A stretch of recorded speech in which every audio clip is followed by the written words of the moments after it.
Assalamualaikum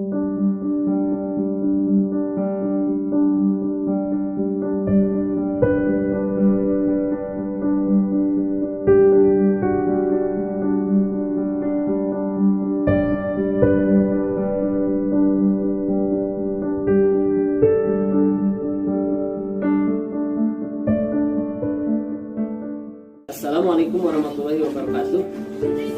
Nama saya Juara, sekaligus saya sebagai siswa PPG Dalja 2022 di batch 1. Sekaligus saya di kesempatan hari ini akan melaksanakan UKIN yang mana akan dilaksanakan pada siswa kelas 1. Selamat menyaksikan. Assalamualaikum. Waalaikumsalam warahmatullahi wabarakatuh.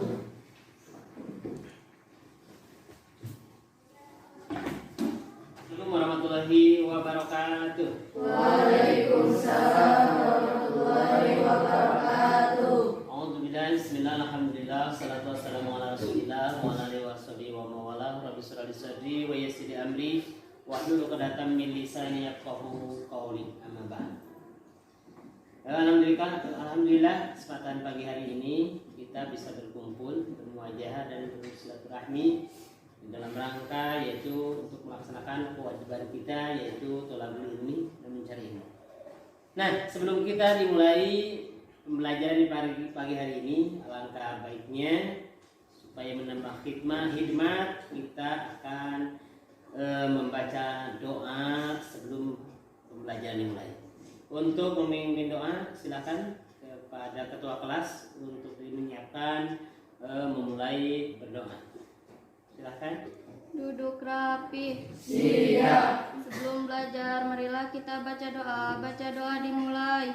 Bismillahirrahmanirrahim. Rabbi shrah li sadri wa yassir li amri wahlul 'uqdatam min lisani yafqahu qawli. Sallallahu ala Muhammad. Sallallahu alaihi wasallam. Sallallahu ala Muhammad. Sallallahu alaihi wasallam. Ya, baik anak-anak. Sebelum kita dilanjut ke pembelajaran, mari kita absen dulu ya untuk kehadiran di pagi hari ini. Ada barangkali coba di sebelah kiri kanan kalian ada yang tidak hadir? Ada ya? Siapa? Pahla ya? Kemana? Sakit? Oh iya, sakit. Sudah Pahla. Cuman satu orang ya? Ya, cuma satu orang yang tidak sakit. Ya, baik anak-anak, semoga teman kita yang sedang sakit doakan oleh kita semoga cepat lekas sembuh. Amin ya Allah ya rabbal alamin. Ya, baik anak-anakku sekalian. Nah, di kesempatan pagi hari ini sebelum kita memulai pembelajaran ya, sudah kita berdoa. Nah, sekarang kita akan menyiapkan pembelajaran supaya lebih khidmat dan positif. Kita siapkan dulu tempat duduknya, rapikan dulu mejanya, barangkali ada meja ya kan, luruskan ya, bagus sekali. Kerudungnya sudah rapi ya, coba kerudungnya rapikan. Tangannya, baju tangannya sudah rapi laki-laki. Oh ya, rapikan dulu setnya. Sudah ya. Tujuan pembelajaran kita di hari ini yaitu mengenal atau memahami tentang apa itu toharoh ya. Mengenal tentang atau menjelaskan tentang toharoh atau bersuci ya. Toharoh terbagi berapa bagian? Dua. Satu, toharoh dari hadas dan juga toharoh dari najis. Nah, kita akan membahas tentang pengertian toharoh atau membedakan tentang toharoh bersuci dari hadas besar dan hadas kecil. Ya. Oleh sebab itu, kenapa kita harus bertoharoh, bersuci? Karena dianjurkan oleh Allah di dalam Al-Quran, Innallaha yuhibbul tawabina wa yuhibbul mutatahhirin. Sesungguhnya Allah mencintai Allah kepada orang-orang yang suka bertobat, dan Allah mencintai kepada orang yang suka bersuci. Karena bersuci dari apa? Bersuci dari hadas atau bersuci dari najis. Dan juga satu lagi ya, kita harus bersuci hati kita. Suci dari apa? Suci dari sifat takabur, iri, ngunak-ngunak, gilun. Gilun itu selalu mengunak-unak kepada orang-orang. Itu harus disucikan hati kita juga. Selain dari kita suci dohir, dan kita harus suci dengan batin. Ketika kita sudah suci batinnya, insya Allah akan membuahkan hati kita akan menjadi orang-orang yang soleh dan soleha. Semoga dengan tema tujuan kita di hari ini menjelaskan atau mengetahui tentang toharoh bersuci dari hadas dan najis, kita dijadikan orang yang bersuci hati kita, jadikan orang yang soleh dan soleha. Dan juga kita niatkan, jangan lupa di kesempatan hari ini untuk melaksanakan tolabul ilmi, menggugurkan kewajiban kita sebagai umat muslim adalah tolabul ilmi, mencari ilmu. Karena dengan ilmu apa yang kita inginkan akan terlaksana. Dengan ilmu harkat martabat manusia akan diangkat oleh Allah Subhanahu wa taala. Dalam Al-Quran sudah dijelaskan Allah, yarfa'illahul ladzina amanu wal ladzina utul ilma darajat. Allah akan mengangkat derajat orang yang beriman. Satu, beriman kuncinya. Yang kedua, orang yang diberi ilmu akan diangkat derajat. Mudah-mudahan dari satu orang yang diberi ilmu itu diantaranya adalah kita semua. Ya. Makanya kita jangan ragu, jangan mang-mang. Ketika kita sudah berhasil di sekolah kita, ilmu yang didapatkan akan bermanfaat, dan akhir nanti kita akan diangkat derajat oleh Allah Subhanahu wa taala, dijadikan orang yang sukses. Amin ya Allah ya Rabbal alamin. Ya, mari kita kembali ke tema kita di hari ini adalah akan membahas tentang toharoh atau bersuci dari hadas besar. Sekarang kita akan itu tujuan pembelajaran kita di pagi hari ini. Silakan untuk menyiapkan dan kita akan mengatur ya. Posisi pembelajaran kita ini akan diatur menjadi dikelompokkan menjadi 3 kelompok ya. Menjadi 3 kelompok ya. Ya, Bapak akan tunjuk kelompok 1 dari sebelah sini ya. Nanti kita berhadapan. Bukan 3 kelompok, dibikin 4-5 kelompok, gak apa-apa karena ini banyak ya. Berarti satu kelompoknya berapa orang? 4 orang. Ya, silakan nanti kita berhadapan ya, dari sekarang ya, berhadapan sini, yang ini sini, satu kelompok ya. Dicatat 2 kelompok ini ya. 3 kelompok, 4 kelompok, 5 kelompok. Nih gabung sini ya. Paham? Paham tuh? Nah, sekarang kita udah atur kelompoknya, udah disiapkan ya. Itu berarti kita ingat 5 kelompok ya. 5 kelompok ya. Kelompok 1, kelompok 2, kelompok 3, kelompok 4, kelompok 5. Kelompok 4, kelompok 5 gitu ya. Sudah, silakan marilah kita simak ya untuk materi nanti, dan marilah kita simak video yang ada di depan ini. Dan juga kita akan membagikan tugas-tugas kalian nanti ya, tiap-tiap kelompoknya ya. Tugas-tugas tiap kelompoknya. Nih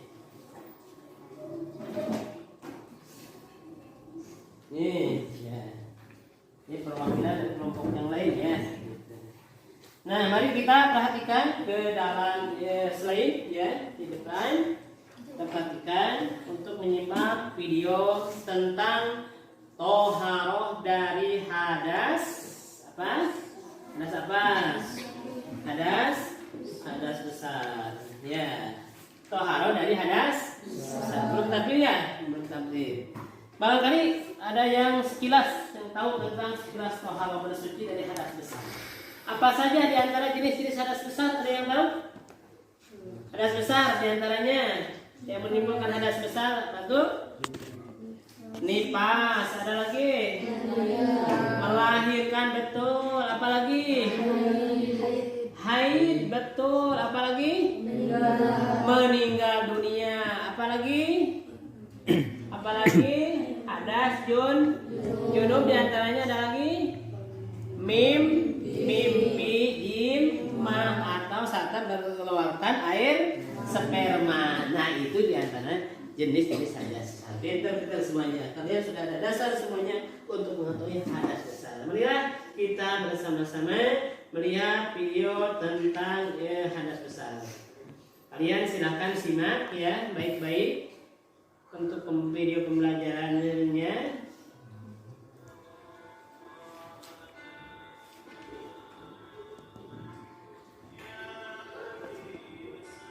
Bismillahirrahmanirrahim. Perkenankan kami berbagi cara mandi junub. Islam adalah agama yang sangat perhatian dengan kebersihan. Ini dibuktikan dengan banyaknya aturan dalam masalah bersuci. Dan bahkan para ulama menyediakan satu bab dalam bidang ilmu fikih yang khusus membahas masalah bersuci, yaitu fikih taharah. Hanya saja, sangat disayangkan tidak semua muslim mau mengenali aturan ini, sehingga ada di antara mereka yang mau belajar dan ada di antara mereka yang sama sekali tidak mau mengenalinya. Bahkan di antara mereka ada yang tidak pernah mengenal syariat mandi junub, sehingga berkali-kali mengalami junub, namun mereka tidak pernah mandi junub. Allahul musta'an. Kita layak bersyukur kepada Allah ketika Allah memberikan kesempatan bagi kita untuk mau mengenali aturan, mau belajar, sehingga kita bisa mengambil sikap yang benar. Pemirsa yang dirahmati Allah, bagian dari nikmat yang Allah berikan kepada umat manusia, Allah mengutus nabinya dari kalangan manusia. Beliau menikah, berkeluarga, dan melakukan aktivitas sebagaimana layaknya manusia, sehingga setiap orang bisa meneladani beliau dalam setiap aktivitas hidup yang beliau lakukan. Berkat rahmat Allah, kemudian jasa besar para istri beliau, tidak bisa mengetahui bagaimana tata cara mandi junub beliau, yang itu tidak mungkin bisa diketahui oleh orang lain. Karena itu, kita patut berterima kasih kepada para istri beliau, ibunda kaum mukminin, yang telah mengabarkan kepada, bukan sebaliknya, justru mencela. Berkaitan dengan mandi junub, terdapat dua hadis pokok yang bisa kita jadikan sebagai acuan. Kedua hadis tersebut berasal dari dua istri Rasulullah SAW, Aisyah dan Maimunah radhiyallahu anhuma. Hadis pertama, hadis Aisyah radhiyallahu anha. Beliau menceritakan, anna Nabiya sallallahu alaihi wasallam kana idza iktasala min al-janabah bada'a faghsala yadayhi thumma yatawadda kama yatawadda'u lis-salah thumma yudkhilu asabi'ahu thumma yasubbu 'ala ra'sihi thalatha ghurafin bi yadayhi thumma yufidu al-ma'a 'ala jildihi kullihi. Yang artinya bahwa jika Nabi sallallahu alaihi wasallam mandi junub, beliau memulainya dengan mencuci kedua telapak tangannya. Kemudian beliau berwudu sebagaimana wudu untuk sholat. Lalu beliau memasukkan jari-jarinya ke dalam air, lalu menggosokkannya ke kulit kepalanya. Kemudian menyiramkan air ke atas kepalanya dengan cidukan kedua telapak tangannya sebanyak 3 kali. Kemudian beliau mengguyurkan air ke seluruh badannya. Hadis riwayat Bukhari dengan keterangan dari Maimunah yang menceritakan, wada'tu li Rasulillah sallallahu alaihi wasallam ma'an yaghtasil bihi فأفرغ على يديه فغسلهما مرتين أو 3 ثم أفرغ بيمينه على شماله فغسل مذاكره ثم دلك يده بالأرض ثم مضمض واستنشق ثم غسل وجهه ويديه ثم غسل رأسه 3 ثم أفرغ على جسده ثم تنحى من مقامه فغسل قدميه. Yang artinya, aku pernah menyediakan air mandi untuk Rasulullah Sallallahu Alaihi Wasallam. Lalu beliau menuangkan air pada kedua tangannya dan mencuci keduanya 2 kali atau 3 kali. Lalu beliau menuangkan air dengan tangan kanannya ke tangan kirinya. Kemudian beliau mencuci Setelah itu beliau menggosokkan tangannya ke kanan. Kemudian beliau berkumur-kumur dan memasukkan air ke dalam hidung. Lalu beliau membasuh muka dan kedua tangannya. Kemudian beliau membasuh kepalanya 3 kali dan mengguyur seluruh badannya. Selanjutnya, beliau bergeser dari posisi semula lalu mencuci kedua kakinya di tempat yang berbeda. Hadis riwayat Bukhari dan Muslim. Dengan menggabungkan hadis di atas, bisa kita simpulkan urutan tata cara mandi sebagai berikut. 1. Menuangkan air dan mencuci kedua tangan. 2. Mengambil air dengan tangan kanan untuk mencuci kemaluan untuk kegiatan ini dan menghirup air ke dalam hidung, kemudian dilanjutkan dengan berwudu, namun tidak sampai mencuci kaki air sampai seluruh kepala dan rambut basah. 6. Siram kepala 3 kali, dilanjutkan dengan menyiram seluruh anggota badan. 7. Mengguyur air ke seluruh badan dengan mendahulukan yang kanan. Dari Aisyah radhiyallahu anha, "Tayammunu fi tana'ulihi wa tarajjulihi wa tuhurihi wa fi sya'nihi kulli." Yang artinya, Nabi Shallallahu Alaihi Wasallam biasa mendahulukan yang kanan ketika memakai sandal, ketika bersisir, ketika bersuci, dan dalam setiap. Jangan lupa untuk digosok, terutama pastikan semua badan Anda basah. 8. Berpindah tempat dan cuci kedua kaki. Jangan lupa sela-sela jari kaki sampai Anda yakin seluruh kaki Anda basah. Demikian, semoga Allah memudahkan kita untuk meniti sunnah Nabi-Nya Sallallahu Alaihi Wasallam.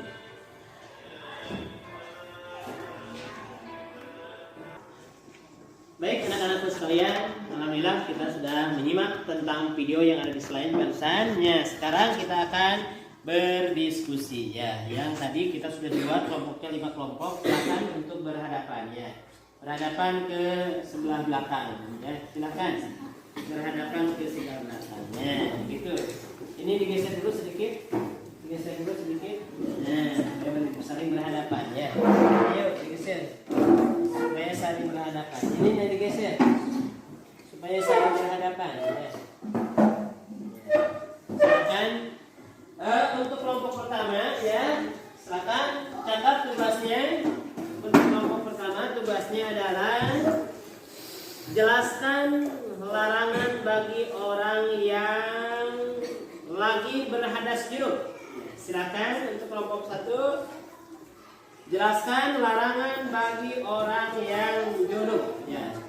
Untuk tugas kelompok 2 silakan ditulis. Coba kalian ungkapkan beberapa perbedaan tentang membaca Al-Quran ya, tentang hukum membaca Al-Quran dan diam di dalam masjid. Bagaimana itu hukumnya ya kalau orang sedang berhadas besar? Silakan. Yang kelompok 3 tugasnya coba kalian jelaskan apa saja yang mewajibkan mandi besar ya. Apa saja yang mewajibkan mandi besar? Silakan. Yang kelompok yang lainnya juga sama. Yang kelompok 4 sama dengan kelompok 1 ya. Kelompok 4 mana? Ini. Yang kelompok 5 sama dengan kelompok 2 itu pertanyaannya. Silakan untuk berdiskusi ya. Dimulai dari sekarang. Barangkali ada yang belum paham silakan. Yang sulit apa saja? Ayo. Ya tentang pengertian. Apa tugasnya barusan? Berhadas junub. Sudah tahu sebenarnya? Iya. Kemudian kelompok 2 apa ada yang sulit? Ada yang sulit tidak? Apa tugasnya tadi? Oh iya, bagaimana hukumnya membaca Al-Quran dan diam di masjid itu dengan berhadas besar ya. Ayo berkomunikasi semuanya. Kelompok 3 apa tugasnya? Masih ingat? Masih ingat tugasnya apa? Bacakan tugasnya tadi apa? Iya, apa saja yang menyebabkan mandi besar dan mandi. Dan tadi udah tahu ya diantaranya. Oh iya, kan biasa saya sudah dewasa. Ya, udah punya pacar, kadang-kadang kita mimpi. Nah, inilah diantaranya ya. Gitu. Silakan kalian diskusi ya dengan aktif berkomunikasi dengan teman-teman saya. Silakan. Ya. Waktu berdiskusinya tinggal 2 menit. Mohon perhatian, ketika kita sudah berdiskusi nanti akan presentase ya. Presentase ke depan setiap perwakilan dari kelompok masing-masing sesuai dengan tema tugas kalian dan tugas diskusi dan sesuai tema yang kita telah simak tadi di dalam video pembelajaran. Ya, sudah. Tepuk tangan untuk semuanya. Ya. Silakan untuk kelompok berapa dulu? Mau kelompok 3 dulu? Silakan. Kelompok 5 dulu? Silakan. Kelompok berapa dulu? 1 dulu? Silakan. Sepakat? Kelompok berapa? Kelompok 1. Ya, silakan. Siapa yang akan ke depan presentasikannya? Ayo. Jangan buang-buang waktu ya. Ayo. Di depan kelas. Ayo.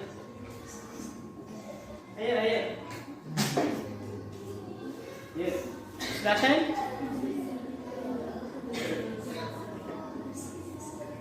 Ya, di sana ya.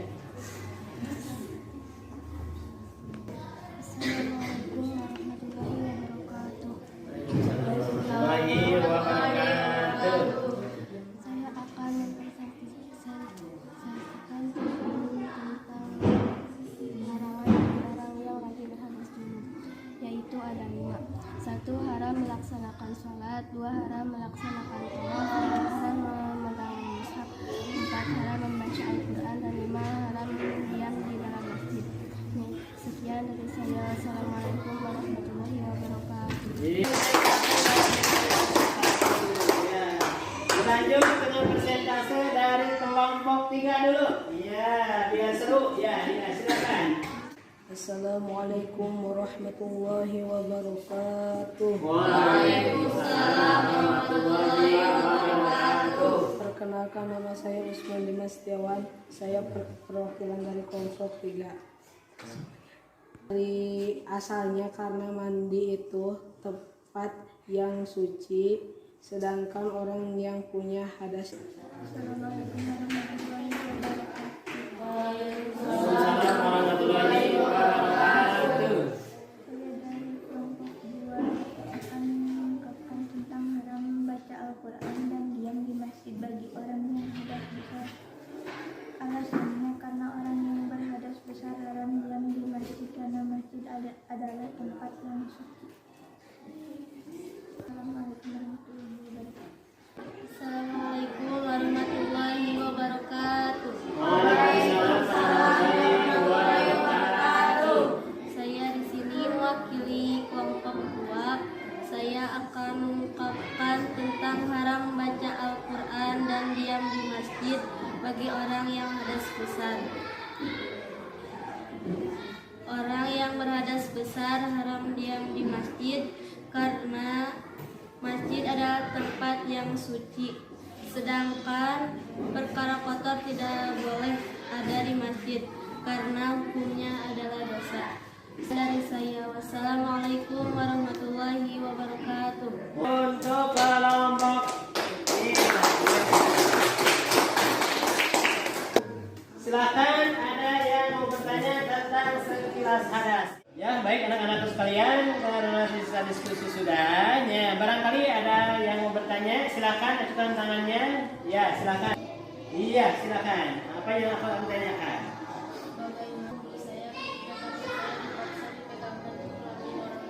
Ya, bagaimana hukum wudhu saya ketika tangan saya ditanggal oleh teman saya orang lain, dipegangkan karena kemaluannya, tidak ada yang menghalangi sama sekali. Ya, bagaimana hukum wudhu saya?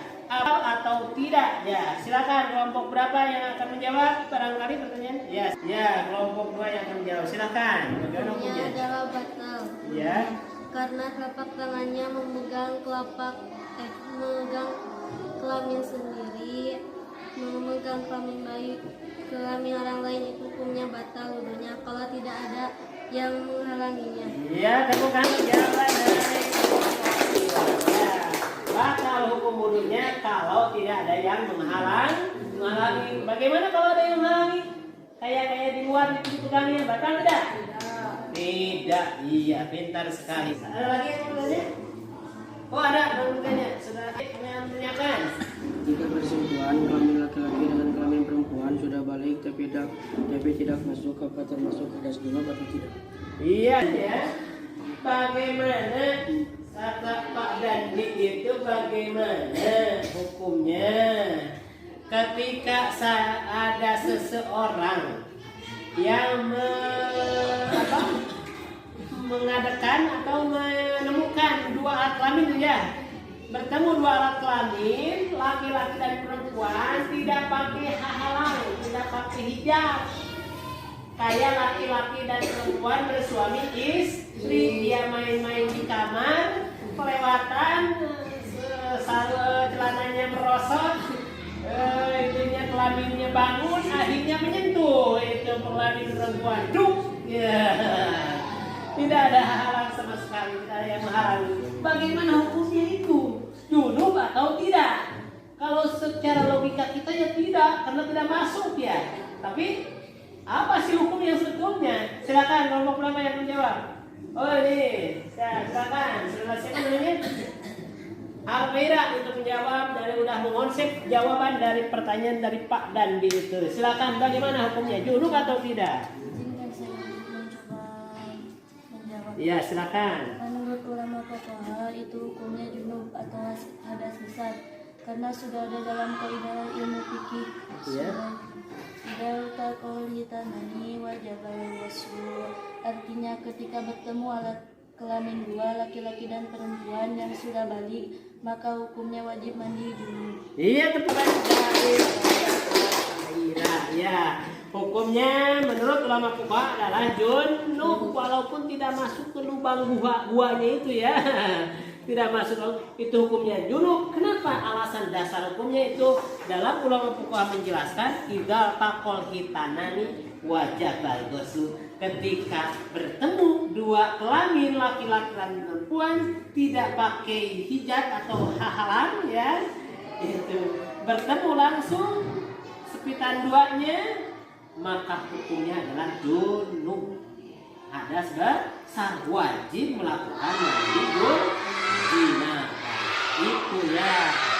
Alhamdulillah sekarang sudah kita dievaluasi semuanya, hasil pembelajaran di pagi hari ini, hasil diskusi di pagi hari ini, sangat antusias sekali, sangat pintar sekali untuk menyimak materi tema hadas besar di siang hari ini. Intinya ya dari pembelajaran di siang hari ini tentang mengetahui hadas besar ini, kita sebagai umat muslim yang diatur oleh kehidupan kita oleh syariah, makanya kita harus mengetahui hadas besar itu seperti apa saja jenis-jenis hadas besar ya, dan juga bagaimana mensucikannya dari hadas besar, yaitu melaksanakan apa?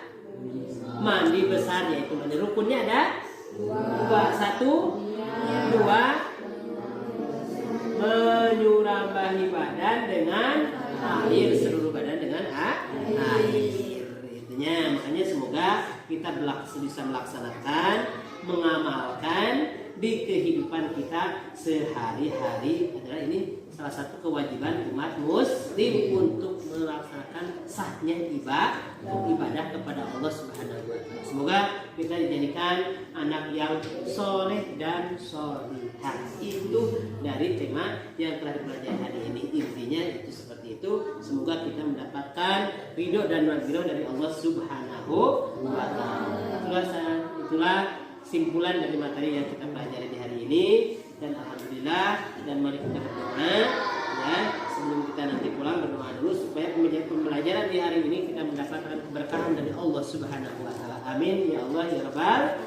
Mohon maaf bila ada kesalahan ya, betulnya semata-mata taufik dari Allah Subhanahu wa taala, dan salahnya semata-mata semuanya ya. Bila itu bismillah. Mari kita sebelum ditutup dengan salam, mari kita bersama-sama mengucapkan Alhamdulillahirabbil alamin. Jangan lupa sebelum pulang kita baca doa dulu dan siapkan tempat duduknya yang rapi. untuk pembelajaran selanjutnya. Sampahnya berapikan, ya kan? Billahi taufiq wal hidayah. Wassalamualaikum warahmatullahi wabarakatuh. Silakan untuk membina oleh KM yang lagi. Ya. Duduk rapi. Sebelum pulang, marilah kita baca doa. Baca doa dimulai.